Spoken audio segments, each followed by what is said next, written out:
you to change your name in the tile so people know who you are.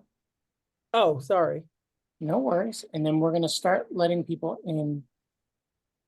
So we know that there is a couple of other events going on. I don't know how big the crowd will be, but we'll enjoy the crowd that we get. So are we using our okay. Yeah.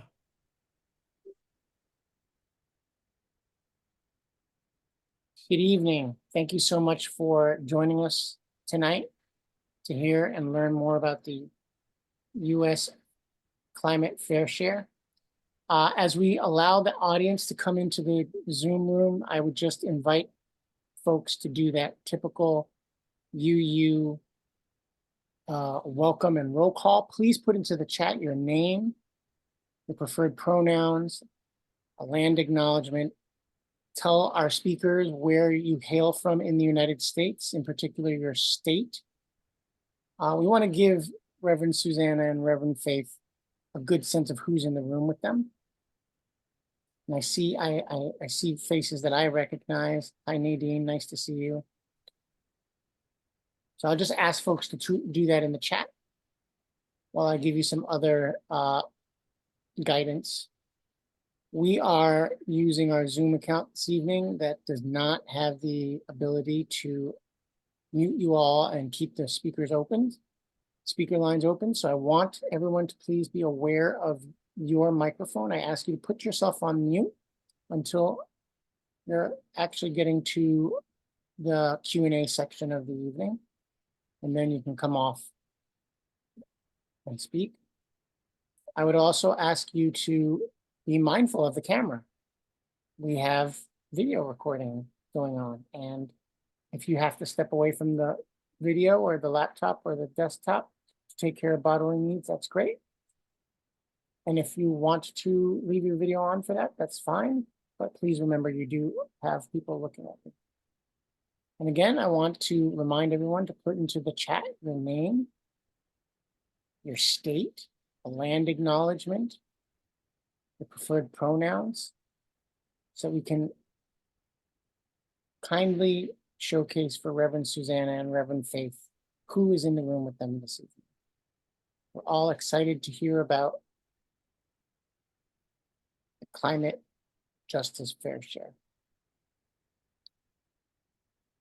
So with that, I want us to take a moment and pause, try to focus and be present here. Appreciate the wisdom and insight and policy chops that Reverend Susannah and Reverend Faith will share with us this evening. And with that, I would like to turn the spotlight over to the Reverend Faith Harris, who is Executive Director of Virginia Interfaith Power and Light, has served as an assistant professor of theological studies for the Samuel DeWitt Proctor School of Theology in Virginia at Virginia Union University.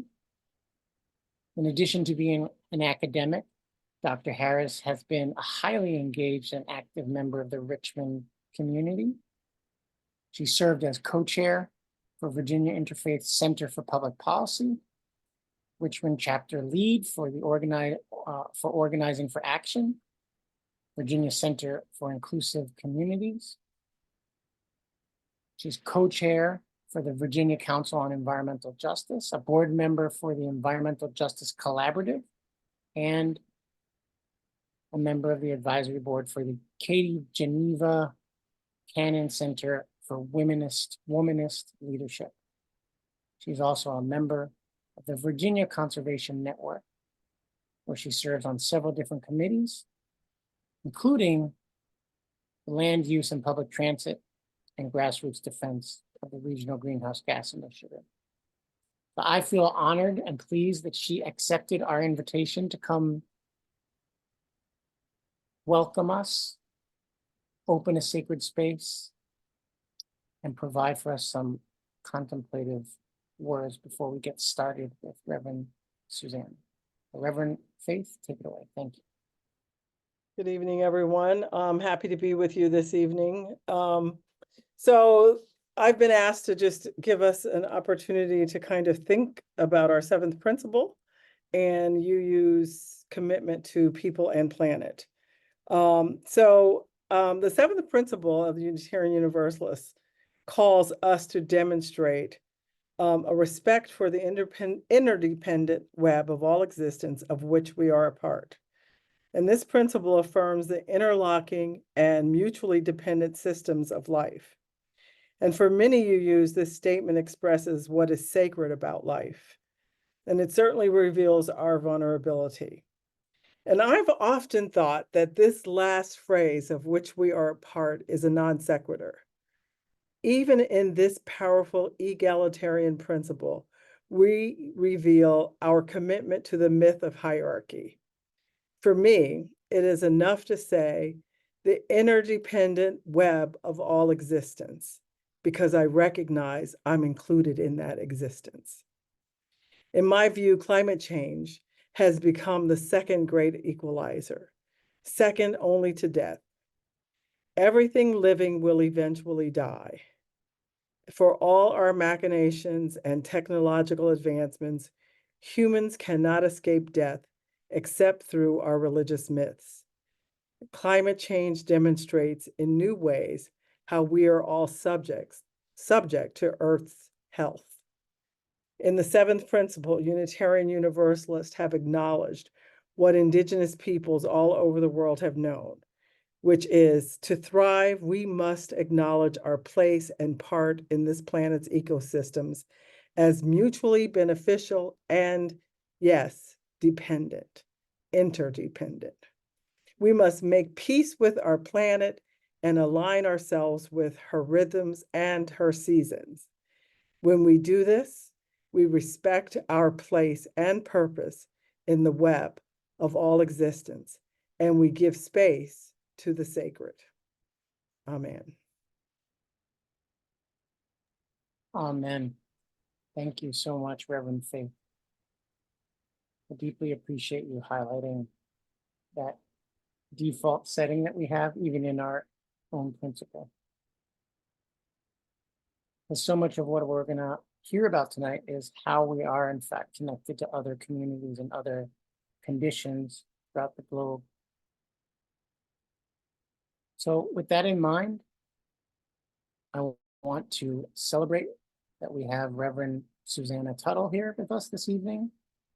She's the director of the Eco Justice Connection for North Carolina Interfaith Power and Light, North Carolina Council of Churches. She works on initiatives to address environmental and climate justice as moral imperatives. She is a lifelong UU, and she will speak with us this evening about the U.S. Nationally Determined Contribution, or NDC, commonly understood and known as the Fairshare. Susannah is a founding member of the Southeast Faith Leaders Network and is an active member of the U.S. Climate Action Network. She currently serves on the executive board of the Southeast Climate and Energy Network, and she serves as an international community outreach coordinator for the U.S. Climate Fairshare Collaborative. She received her Master's of Divinity degree with an emphasis on ecological ethics from Starr King School for the Ministry at the Graduate Theological Union in Berkeley, California. And she lives on a gravel road in Orange County, North Carolina with her husband, who is a builder, a gardener, and a musician, and their beloved dog. And I will say that I want everyone to know, on a more personal note, Reverend Susannah is one of those people who moves in the circles and makes a difference for climate justice. I have had the pleasure of encountering her, speaking powerfully in front of others, speaking with precision and insight as to the work that needs to be done and why we need to be doing it. And I was tickled pink when she agreed to appear for us, because I think she is one of our secret UU best. So with that, I want to invite Reverend Susannah to take the stage and the spotlight. Thank you.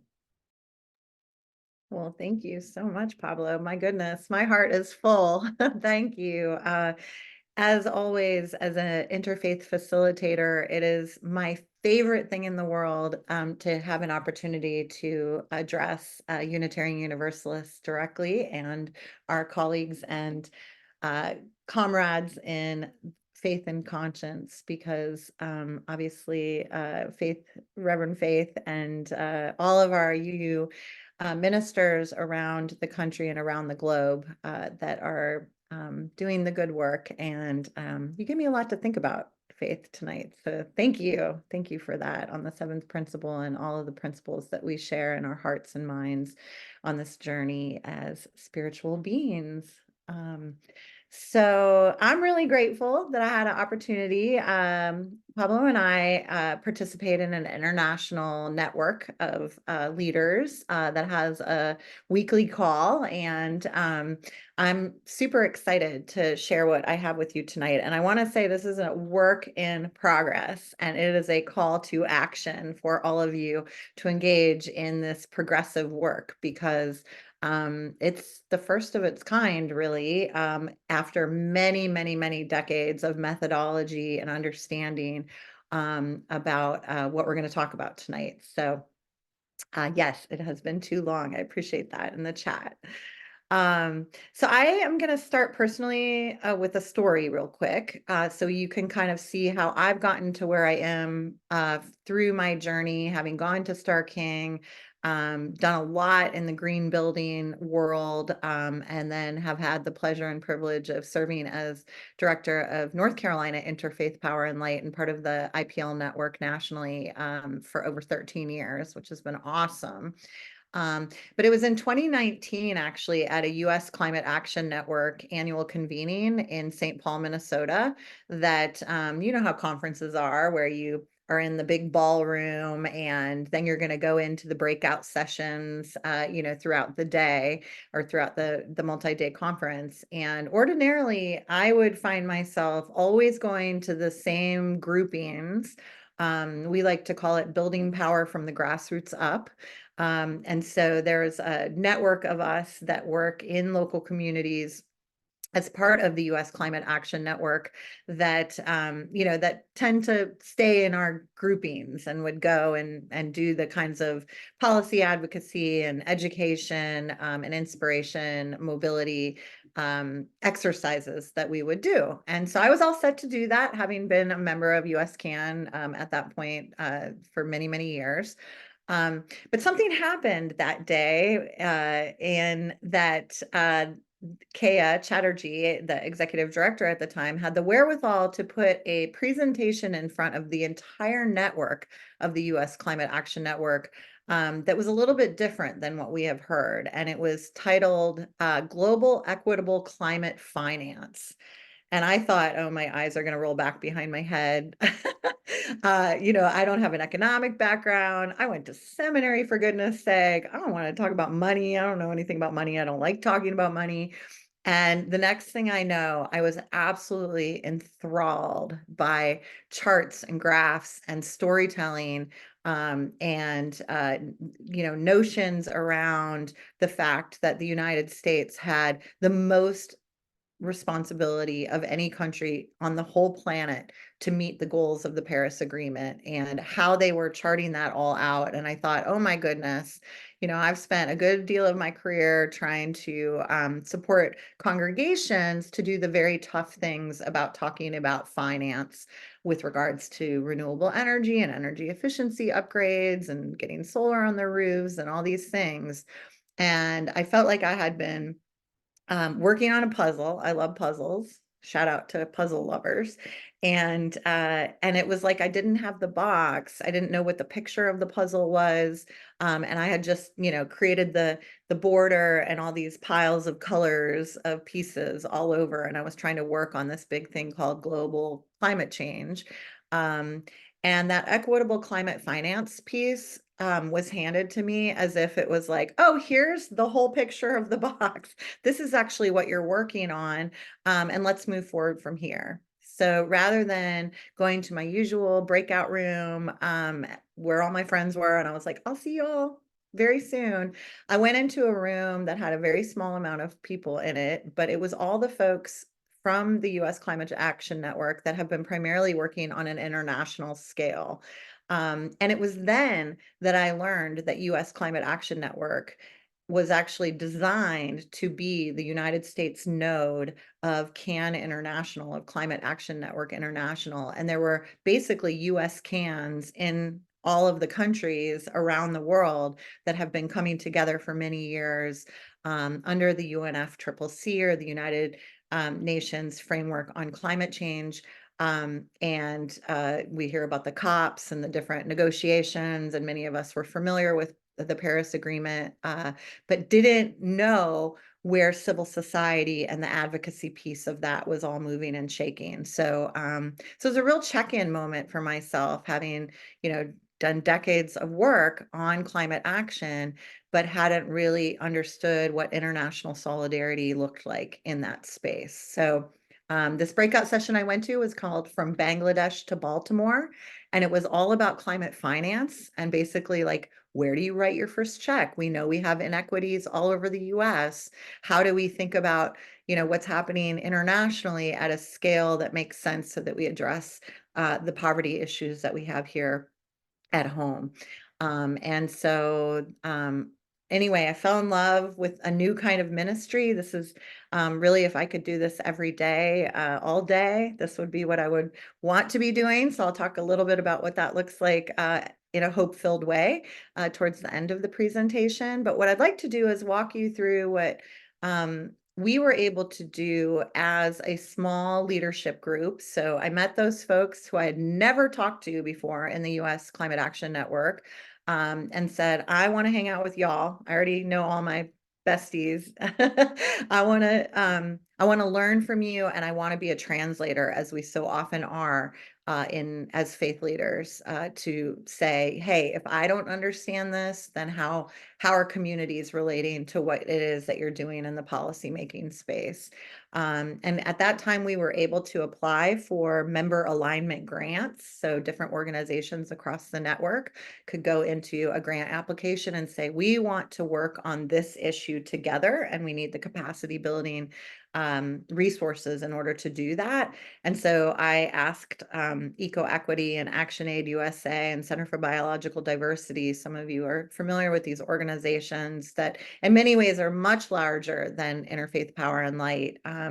And yet they were very eager to work with a faith-based initiative, because they said there's a moral component to what it is that we're trying to communicate here. So come on in, Susannah. Let's apply for some funding. We got very small amount of funding to meet. We went above and beyond in our yeah, it was basically volunteer at that point, as we as UUs are very good at doing, to our default at some point. And we were able to put together a whole campaign that we were able to put in front of the US Climate Action Network, so that we could get a statement that I'm going to share with you, drum roll, that we got 195 plus organizations that build out US CAN to approve through the process of dynamic governance, of which I'm formally trained. I said, in order for us to get this statement that has never been done in the history of the US Climate Action Network, where we're all going to agree on one thing with all these organizations, let's just work towards not opposing it, because we have to move forward. And the leadership of US CAN was really helpful in that. So through lots of webinars and looking at methodology and numbers and all these complicated things, we did come up with a statement that we're moving forward with and have moved forward with since we were able to write a Fairshare's nationally determined contribution that has now been public and internationally approved and supported for a number of years. And we're in the next round of writing a Fairshare's NDC as we lead into the next COPs and the next processes leading into COP 30 in 2025 in Brazil. So with that, And I look forward to having some conversation. I'm going to try to go through these slides pretty quickly. I do have a 6-minute video I would like to share, and then I'll wrap up the presentation portion so we can have a discussion. So with that, I'm going to do my best to share my screen. Always fun with technology. Here we go. Let's see here, share screen. Great. Can someone give me a thumbs up that you can see that? Anyone see the good? Or anyone not see? Perfect. Thank you. I appreciate you. Okay, so this is, you can see on the side there, there's the U.S. Climate Action Network logo. This is a historic moment when we were able to actually put U.S. CAN's logo on a presentation, because again, we're a network of over 195 organizations. So the ability to actually collectively move forward on an agreed concept was a huge win for us. And that took place in 2020. And Bill McKibben ended up writing a whole bunch of articles about it. And I'll be happy to share. I hope this is just the beginning of many conversations with you, USJ, that we can move forward on the fair share. But this is where we're going to go next.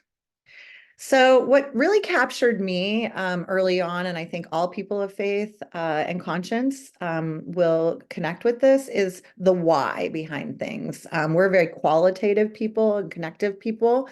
And so the 3 pillars of fair shares is really based in these 3 whys of overall historic responsibility. The US has released more global warming pollution than any other country and remains the world's 2nd highest emitter, second only to China, which when we think from a population perspective has over 4 times the number of people that we do in the US. So that historical responsibility, and if any of you have been following any of the international discussions around the loss and damage finance facility and what it means for us to, dare I use the words, but I feel like we're in friendly company, reparations, and how countries that have really benefited from the use of fossil fuels have that historic responsibility to support the countries that have been hurt first and worst and longest, with regards to our success and then when you think about that, I want you to constantly also be thinking about what this looks like domestically, because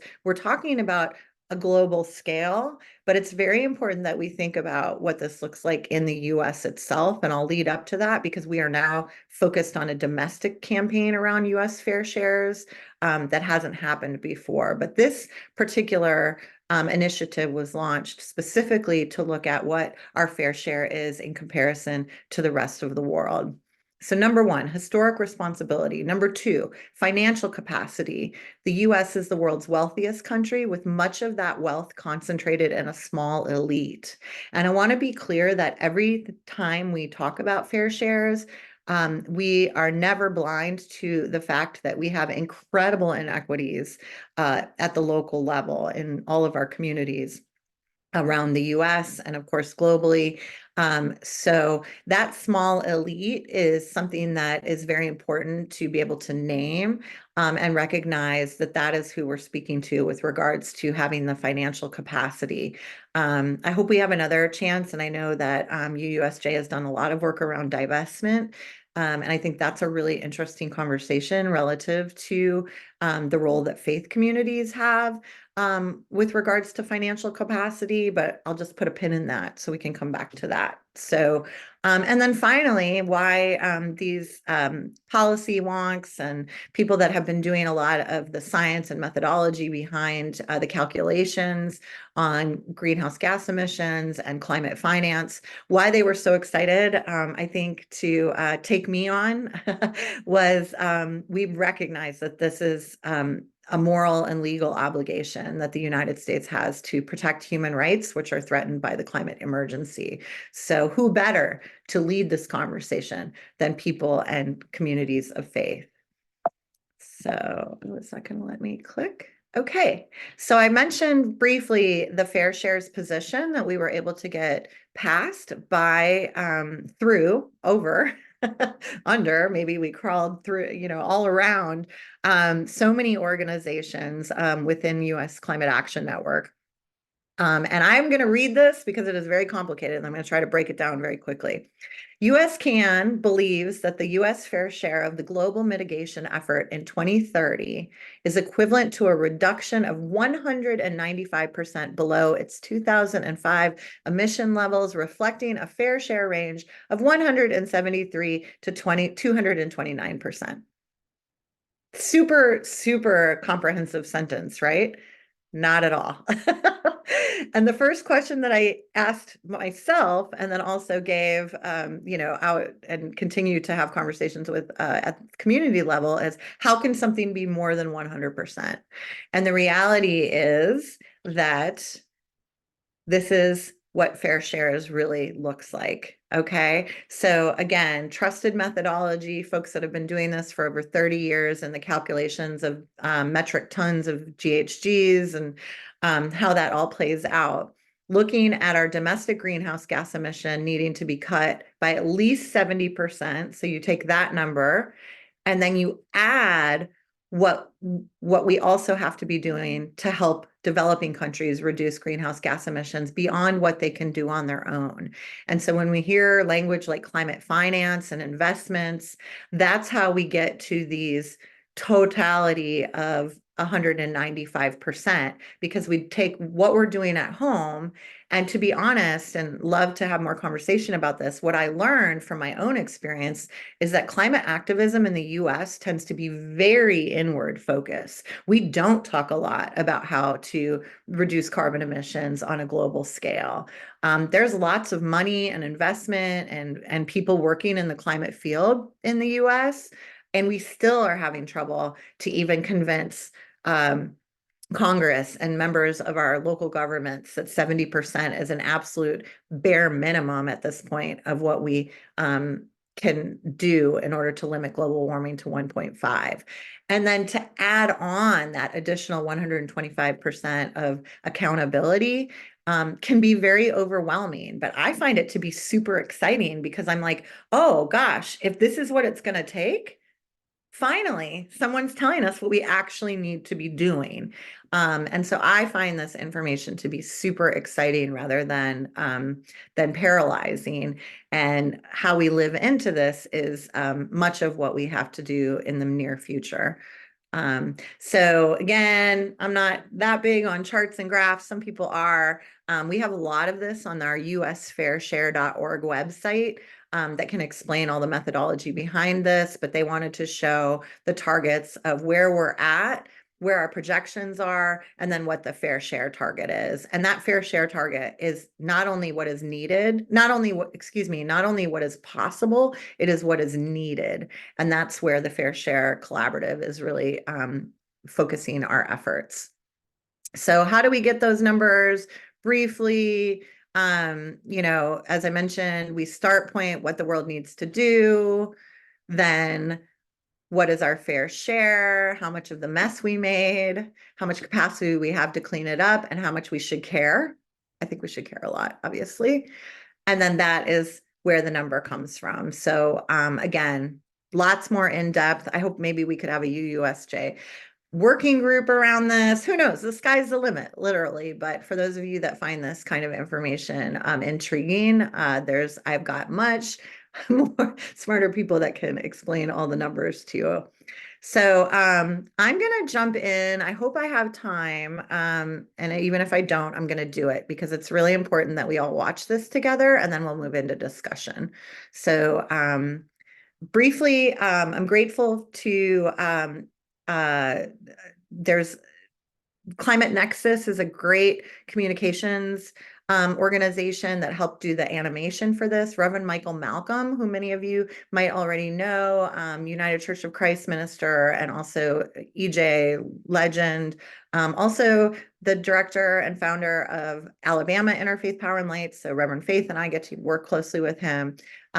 When we wanted to write a script to try to explain what Fairshare is, Climate Nexus actually wanted to work with a professional actor, and I said, absolutely not.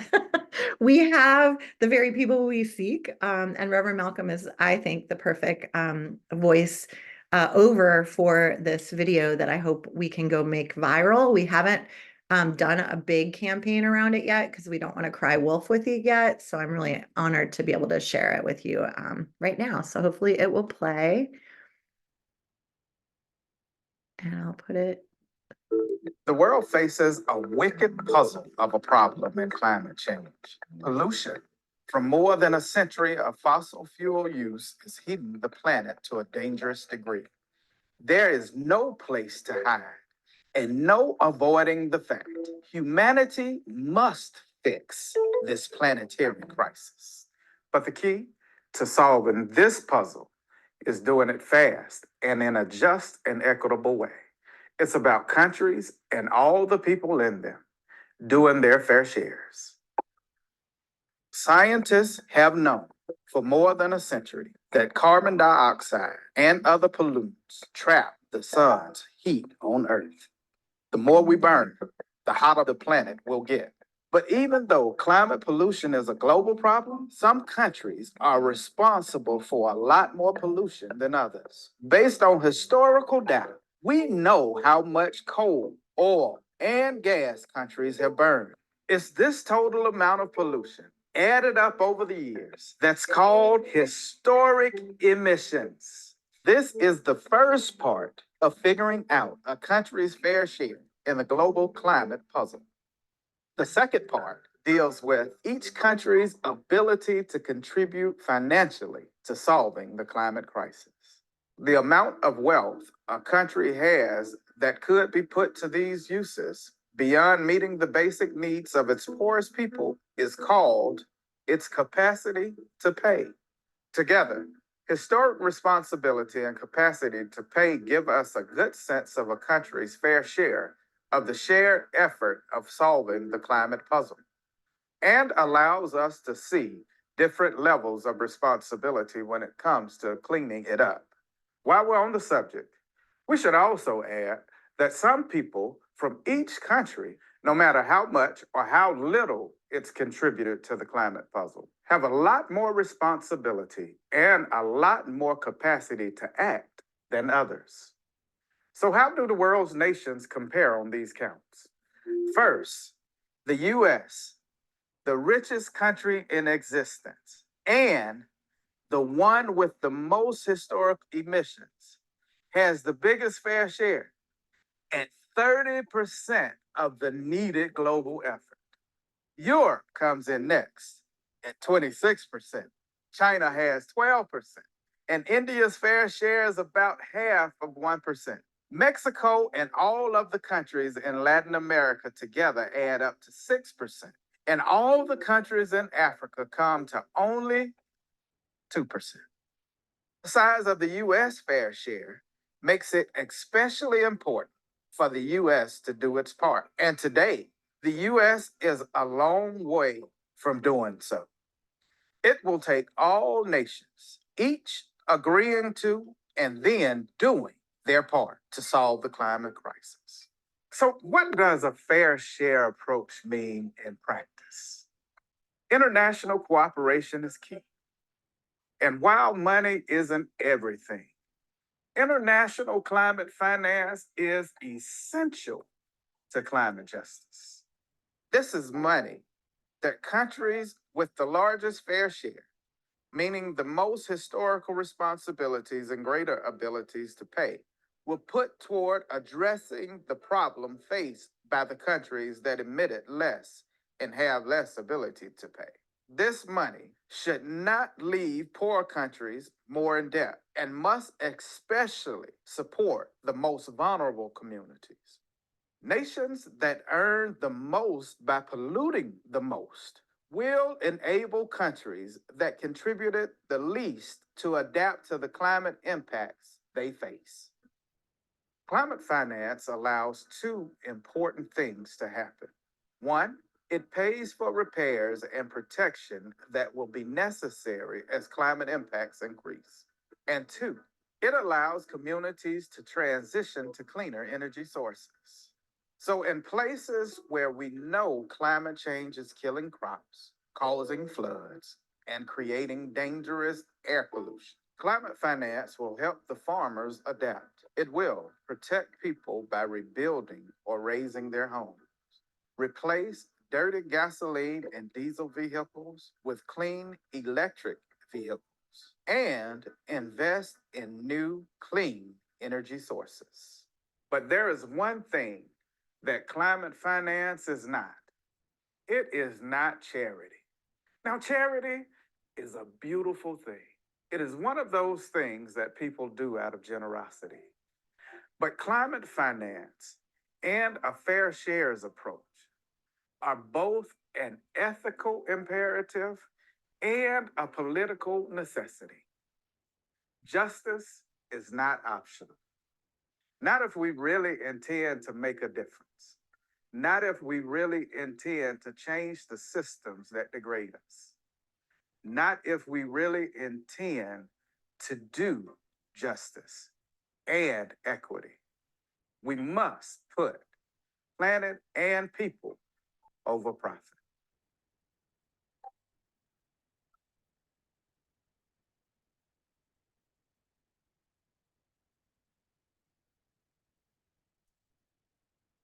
So very proud of that video, I have to say.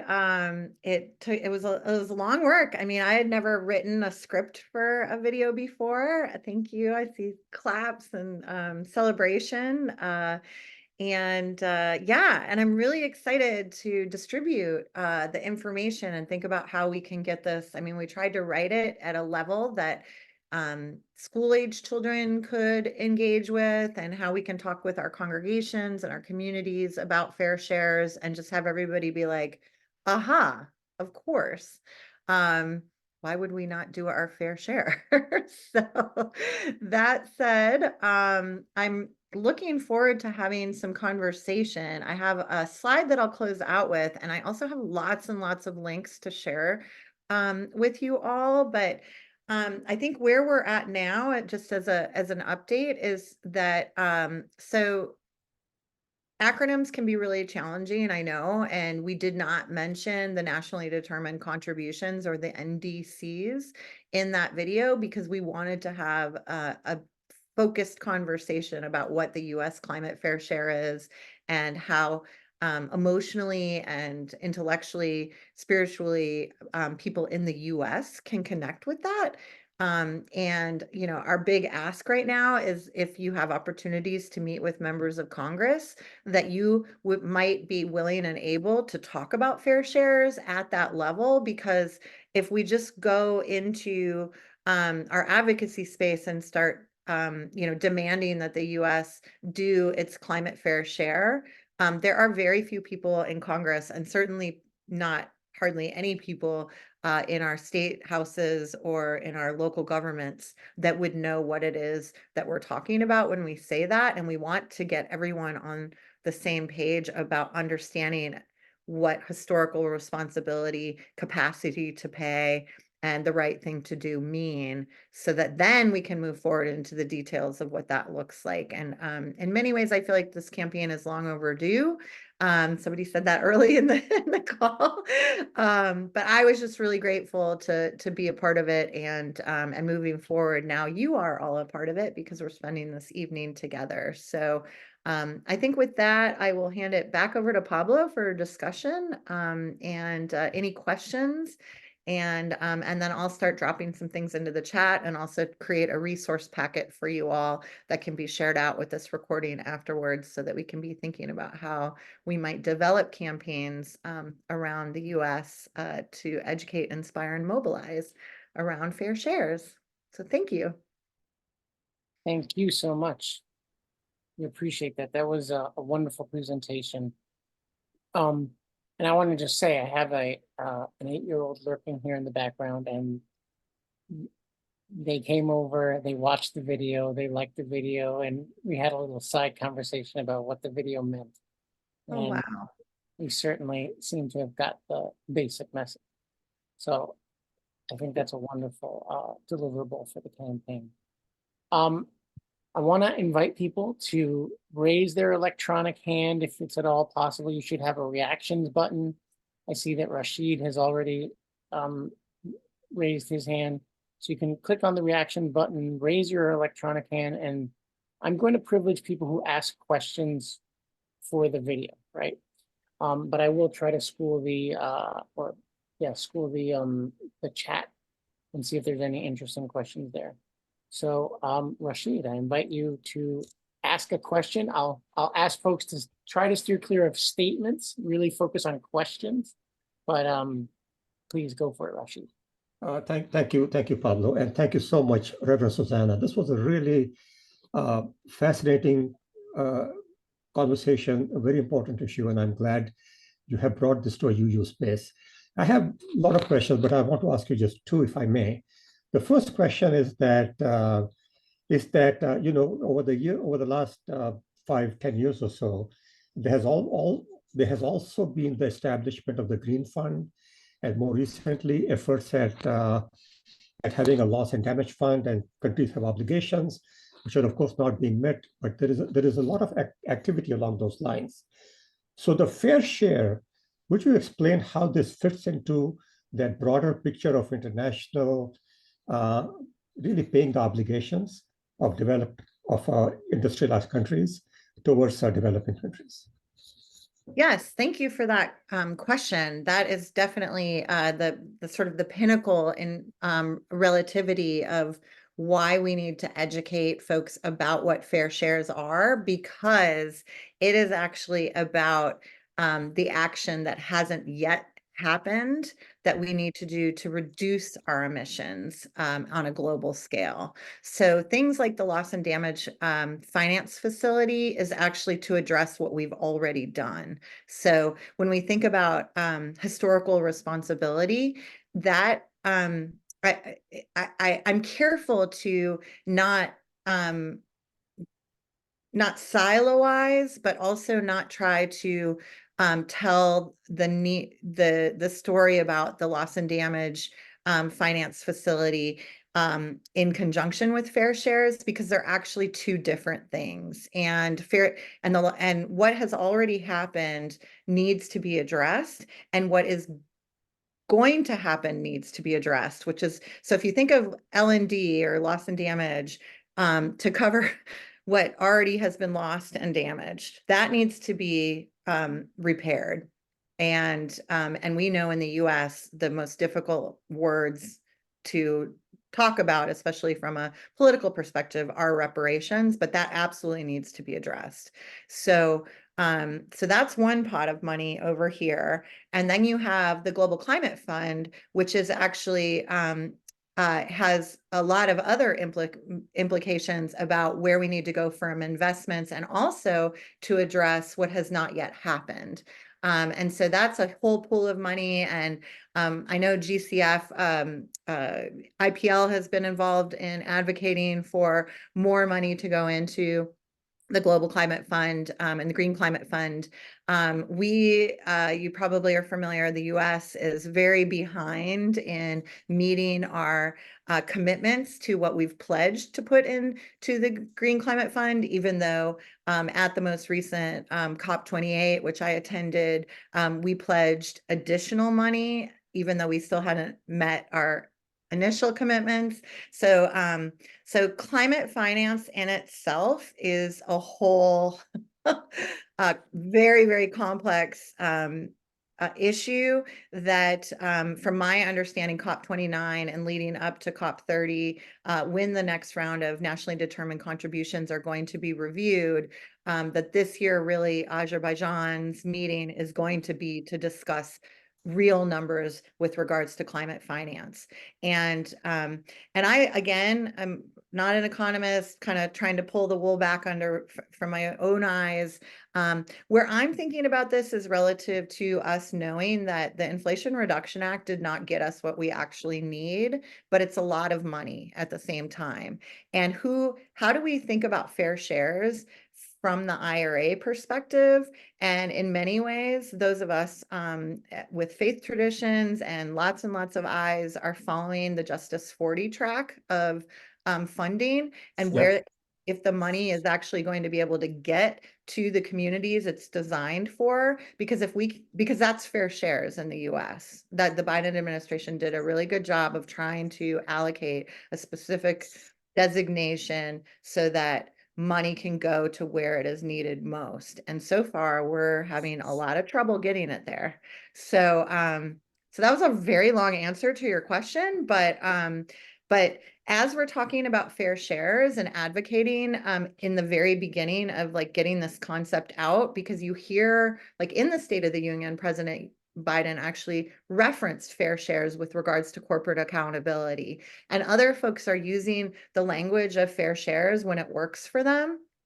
And this is why it's so important that we, moving forward, are able to say, we know what the US climate fair share is domestically and internationally. And so when we use the language of fair shares, we're holding you accountable to knowing what that means. And that's the campaign that we're attempting to launch right now. And I did drop into the chat two documents, the US Fair Share Key Messages, of which the script of the video was based on, as well as our Fair Share campaign concept note. So currently, literally, as we speak, I know there are folks working on drafting the next Fair Share nationally determined contribution, so we can get it in front of the administration as soon as possible, and we'll make sure you all get that as soon as it is released. We're developing a campaign called Shift Us. That's what we're naming this next round of activity, so that, again, when people say fair shares, they don't get down the train of saying, oh, well, we're never gonna, contribute to a loss and damage fund, because that's what we've heard from the US State Department. And it's been very frustrating in climate negotiation spaces internationally that the US continually says, we're not going to apologize for how we got here. And we're focused on what we can do to address the problem from here on. And Fair Shares actually becomes a vehicle for them to address that issue. Not that we're going to stop asking for historical payments for what has already happened, but we need to move forward with both. And this is an area where I feel like the conversation of divestment is really interesting with regards to faith communities pledges internationally. And I'll just throw this number out really quickly. Also in 2019, when I was at the New York Climate Week, we had a faith-based breakout session where many of us were given some education about how much money had been pledged in the form of divestment from fossil fuels from religious institutions internationally. And that number was quoted as $57 trillion. And that was in 2019. It's 2024. So 5 years later, my question is to all of the denominations globally that pledged that any number of divestment is, where are you at in tracking that? Like, how can we look inwards and say, what money do we have to show up with and put on the table, and then demand that all of the civil society, the public and governmental society, aspects of society, and then corporations. What is the totality of fair shares to address this problem at scale? And from what I can tell, a lot of religious institutions actually haven't moved on their divestment pledges. And so that's a really interesting conversation into itself as well. That was a really long answer. I answered like all of my questions. So Thank you. I'll Thank take you. more. Thank you. I want to jump in here and say, the question I was going to ask you before I saw that Rashid was queued up is, so much of this feels like it's a question of getting at the banking complex, right? And that has been a thing that historically in the United States has been sort of an undiscussed third rail. Like you just don't mess with the fundamental banking complex. And so I wonder, now I'm imagining, if you add on the international commitments and global players as another layer of complexity on top of that. Can you talk to us a little bit about when you're having these conversations about the Fairshare and you sort of begin to butt up against, at the core of this, what we're talking about is what kind of capitalism do we want to have operating for us? Where does that thread of the conversation go, and how do you connect it to our values for both people and planet? Oh my gosh, those are the great questions of our time, aren't they? We've gotten all the way, 100 years into this experiment, plus, looking back at historical emissions, for example, I had a young person explain to me, and as they were listening to what we were discussing, and they said, so we're talking about the emissions from the very first Model T Ford car that went into the atmosphere, and we need to deal with that, and we need to pay for that. And I said, oh my gosh, yes. And as we move forward, all the decisions that we make are just compounding that. So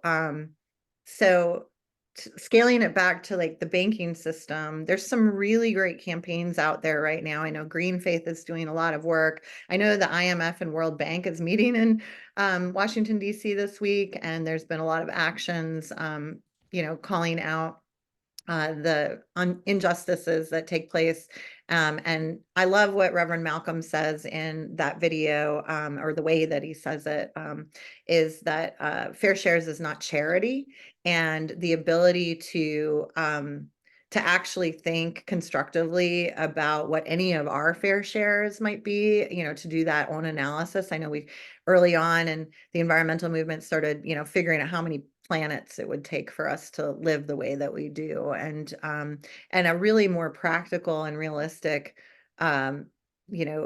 exercise would be to imagine what is our capacity to pay and what do we have to offer. And it was interesting early in the divestment movement, because I work with local congregations, and wanted to like inspire folks, and a lot of our congregations were like, we don't have endowments, like we don't have those kinds of investments. Then we kind of scaled it back and said, and this is with most of our green teams through the work that I do, is I said, well, let's start first and foremost with where does your congregation have its bank account? And it was really remarkable that some of the most active green team leaders that I was working with could not answer that question, because they were not actually handling the money. And when they went to go ask for money or whatever, the idea of where our holdings are relative to what our mission and morals are, was something that we've really has been really captivating. And the difference between obviously banking at Bank of America or Wells Fargo versus your local co-op, or whatever it is, that money is making money. And I've been very curious, just from a philanthropy perspective, of foundations and really do-gooders, and what is that 1%? Let's forget about the people that we're not going to convince that to care, because we said we have to care.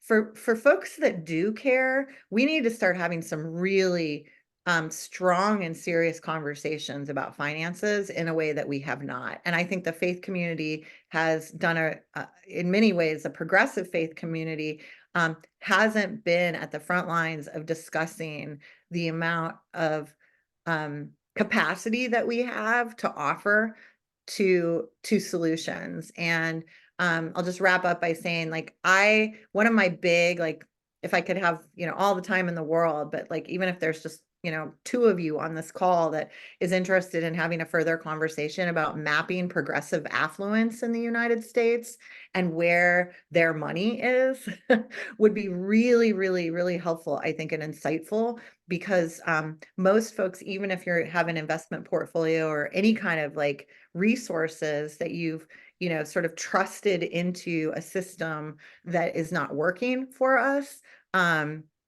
is something that we can actually change. And I think that we're asking the government to do things that in many ways civil society has much more fluidity and prowess to do faster and more furious than, not that I don't want us to be good public policy advocates, but I will say that even under, administrations that have said, you're doing great work, also stop knocking on doors that aren't going to open for you. Like, this IRA funding and everything that we just got, and the fact that our current national determined contribution is only at the 53% carbon emission reduction, which doesn't match the 70% that we actually need to do, which doesn't even address the additional 125%.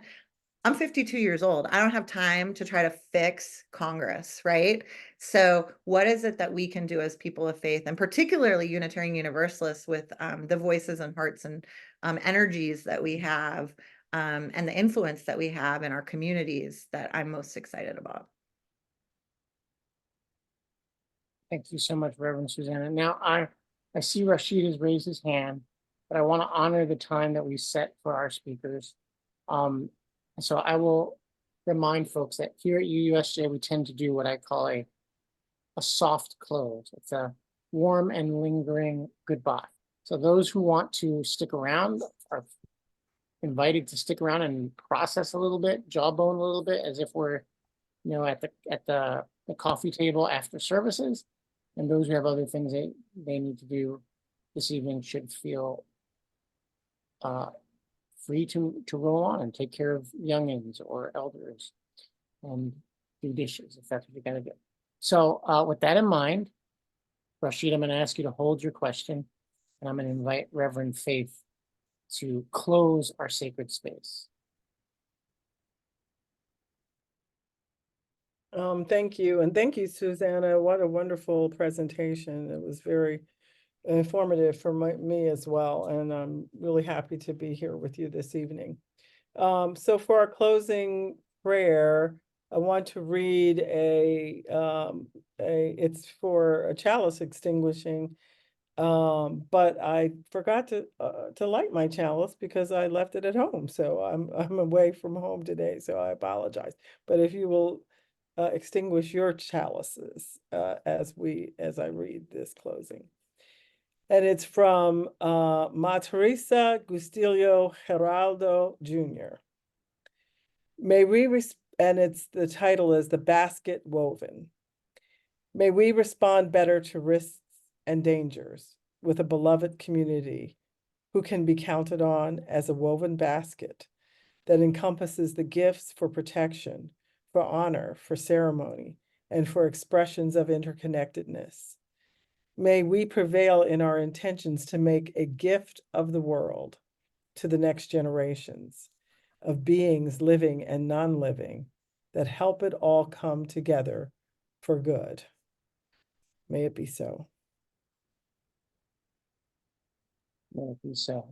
I want to say formally thank you to the audience for joining us this evening and challenging yourself to learn a little bit more. Thank you to Reverend Faith Harris for joining us and opening and closing a sacred space. And especially thank you to Reverend Susannah Tuttle, who has educated us all and entertained my 8-year-old for a solid 6 minutes. Seriously, that's an achievement.